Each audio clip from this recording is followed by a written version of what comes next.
For those of you who perhaps were getting a little tired of deductive logic, you can take a sigh of relief because we are done with formal deduction. We are going to move back to have one last week on inductive logic.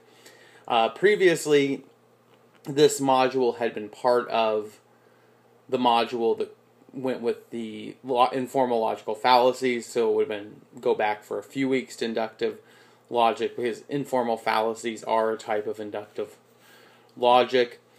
But for this, it's just going to be one last unit on induction. It's only a week, and so it's kind of a nice right before finals to sort of take a sigh of relief and do something different. Most people will not find this as difficult, and even those who enjoyed the other will probably not find this very, I don't want to say easy, but I would say they will find it less difficult.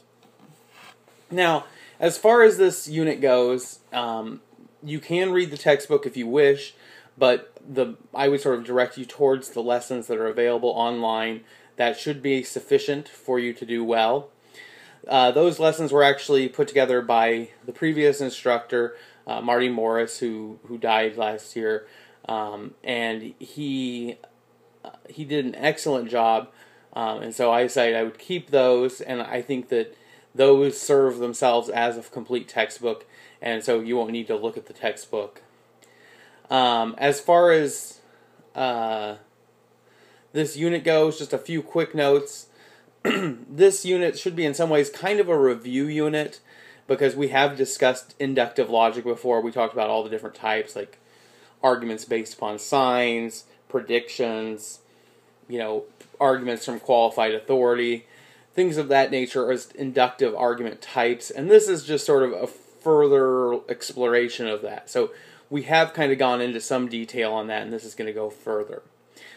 Now, as far as inductive logic goes, logicians typically love deductive logic, and the reason they love deductive logic is because it is cut and dry. The conclusion follows necessarily, end of story, no more discussion. If they can put together the form and evaluate it very mathematically, they have a conclusion.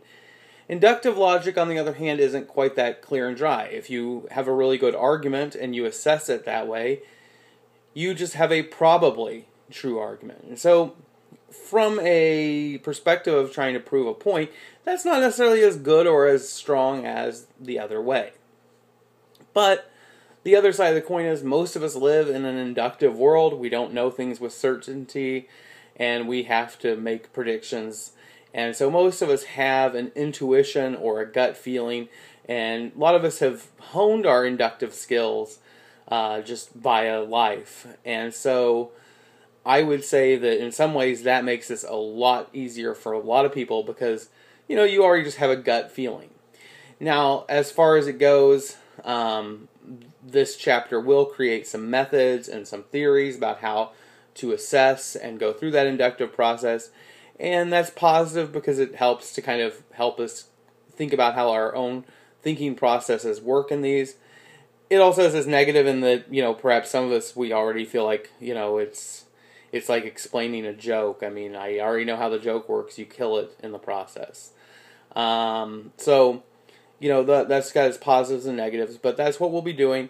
So I hope you enjoy this unit. I hope you kind of follow along. I think that, there will be a few lessons that definitely we'll see within your own inductive and your own reasoning. You'll see things that relate very clearly to your own experiences.